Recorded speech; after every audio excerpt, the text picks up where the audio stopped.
আজকে আমাদের হাবড়া বিধানসভা কেন্দ্রের বামফ্রন্ট মনোনীত সিপিআইএম প্রার্থী আইএসএফ সমর্থিত কমরেড রিজিনন্দন বিশ্বাসের সমর্থনে হাবড়া বিধানসভা কমিটির উদ্যোগে ঐতিহাসিক মিছিল সম্পন্ন হল।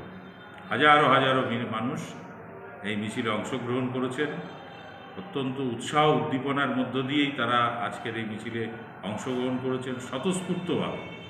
এবং আমরা যখন মিছিল নিয়ে যত এগিয়েছি তত মানুষের সংখ্যা যেমন বৃদ্ধি পেয়েছে আমাদের মিছিলের, ঠিক একইভাবে পার্শ্ববর্তী অংশে অর্থাৎ রাস্তার দুপাশে অসংখ্য মানুষ তারা হাত উঁচু করে আমাদের মিছিলকে স্বাগত জানিয়েছেন, উৎসাহিত করেছেন, আমাদের পাশে থাকার ইচ্ছা প্রকাশ করেছেন, আমাদের বিভিন্নভাবে তারা উৎসাহিত করেছেন। আজকের মিছিল যথেষ্ট উৎসাহব্যঞ্জক, ইতিবাচক মিছিল। এই মিছিলের মধ্য দিয়ে আগামী নির্বাচনের যে ফলাফল হতে যাচ্ছে তার একটা বহিঃপ্রকাশ আমরা দেখতে পেয়েছি। যে পুরনো হাবড়ার যে ইতিহাস, হাবড়াতে বামপন্থীদের একসময় যে দুর্গ ছিল, আবার প্রত্যাবর্তনের জন্যই মানুষ অপেক্ষায় আছেন। 4 তারিখ আমরা সেই ইতিহাসের পুনরাবৃত্তি দেখব। আজকে র্যালি শুরু হয়েছে বাণীপুর, হাবড়া বাণীপুর যে বাজার নতুন মার্কেট তার পার্শ্ববর্তী একটি মাঠ, সেখান থেকে শুরু হয়েছে এবং সুপার মার্কেট পর্যন্ত সেটা সংগঠিত হয়েছে। মিছিলে কত লোক হতে পারে? 3,500-4 হাজার মানুষ আজকে মিছিলে পা মিলিয়েছেন। সঙ্গে কি ছিল আজকে? ঢাকবাদ্য? হ্যাঁ, ঢাক ছিল তো আপনাদের? হ্যাঁ, ঢাক ছিল। আর কি ছিল? আর বিভিন্ন রকম ব্যানার ছিল, তারপরে সাজসজ্জা, গান, স্লোগান।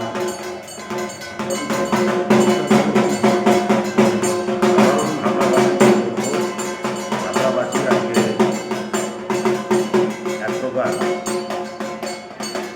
যাদের নির্বাচিত করতে অভ্যস্ত ছিলেন কিছুদিন আগে, তারা বিভিন্ন দুর্নীতির কারণে নিজেরা অপমানিত। ফলে এই মর্যাদা পুনরুত্থানের একটা প্রশ্ন। আর একটা প্রশ্ন যে দুই ফুলের যে ফাঁদ, দীর্ঘদিন ধরে একটা দ্বিমেরুর রাজনীতি পরিচালিত হচ্ছে সারা পশ্চিমবাংলা এবং হাবড়াতেও, হয় এ নয় ও, হয় একে ভোট দাও নয় ওকে ভোট দাও, এই যে একটা ন্যারেটিভ, একটা ভাষ্য অনেক বছর ধরেই 2019 সালের পর থেকে প্রকটভাবে চলছে, তাতে মানুষ আবদ্ধ হয়ে আছে। মানুষের জীবন জীবিকা, বিভিন্ন অধিকার, চাকরি বাকরি, মূল্যবৃদ্ধি, কাজ, পরিযায়ী শ্রমিকের নিরাপত্তা, সামাজিক ন্যায়, নিরাপত্তা ইত্যাদি সব কিছু একদিকে ভাতায় আটকে গেছে। এবং ভাতা আমরা বিরোধী নই, তাকে আমরা বাড়ানোর পক্ষে, আমরা ইশতেহারে বলেছি। এবং ভাতাকে একটা ব্যবহার করে ভোট ব্যাংক বানানো এবং সেটা হারাবার ভয়, এই ভয়কে ব্যবহার করে তার উপর একটা নির্ভরতা, এই দিকে একটা পরিচালিত হচ্ছে রাজনীতি। আর একদিকে জাতপাত, হিন্দুদের স্লোগানের মধ্য দিয়ে জাতিভেদ, ধর্মভেদ এর মধ্য দিয়ে আরেকটা মেরুকরণ ঘটানো হচ্ছে। এবং পরিচিতি সত্তা, অর্থাৎ ধর্ম পরিচিতি, জাতের পরিচিতি, এইটাকে সংরক্ষণ করবার একটা ডাক এবং তাকে মিসগাইড করে আরেকটা মেরুকরণ হচ্ছে। ফলে এই দুই মেরুকরণের ফাঁদে পড়ে হয় পলিডল খাও, না হলে ফিউরাডান খাও।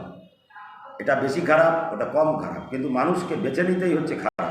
এইরকম একটা জায়গায় তৃতীয় বিকল্পকে আনবার কোনো ব্যবস্থাপনার মধ্যে মানুষের চিন্তন প্রক্রিয়াকেই আজকে বন্ধ করে দিয়েছে। মানুষ প্রশ্ন করতে ভুলে গেছে, প্রশ্ন করতে চায় না ভয় পেয়ে, এবং টিভি মিডিয়া, বিভিন্ন ইলেকট্রনিক্স মিডিয়া এগুলোকে ফ্রেম করে।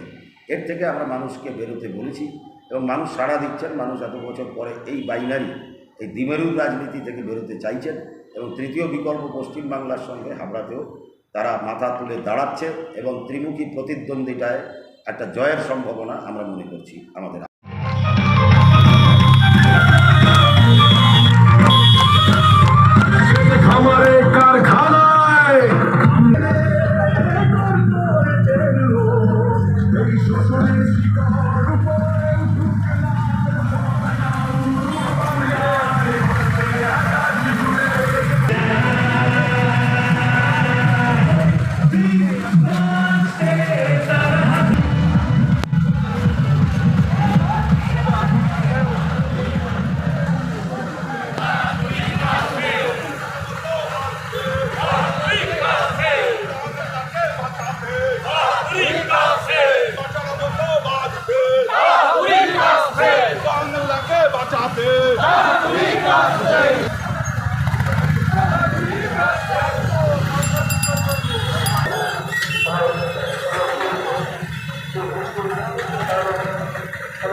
ক্যামেরায় খোকন কুণ্ডুর সাথে পাপ্পু রিপোর্ট, প্রয়াস নিউজ।